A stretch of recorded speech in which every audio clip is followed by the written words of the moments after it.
Here's what you need to know to get started with the Nikon D5600.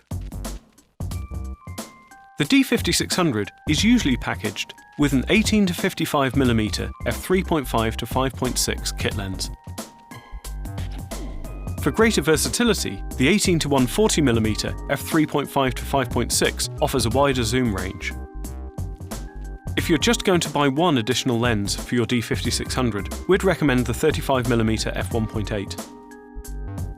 It's small, sharp, and great for shooting in low light. To get started, we recommend a UHS 1 type Class 3 memory card with at least 64GB of storage. We also recommend adding an extra battery to your kit. If you're a beginner, the green auto mode will take care of the shooting settings, letting you focus on composition.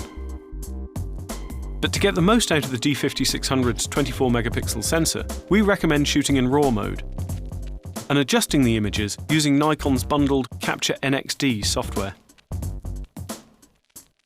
For more advanced photographers, the PASM exposure modes will let you take full control over the D5600, including its versatile 39-point autofocus system.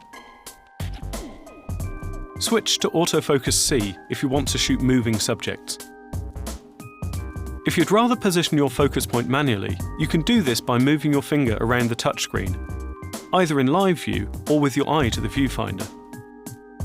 The Effects mode allows you to apply 10 different filters to stills and video. The D5600 shoots HD video at up to 60p. Use the flip-out screen to compose video footage and set the focus. Use SnapBridge to wirelessly connect the camera to your mobile device for photo sharing. For more in-depth information about the Nikon D5600, including a deep dive into all of its key features, head to dpreview.com.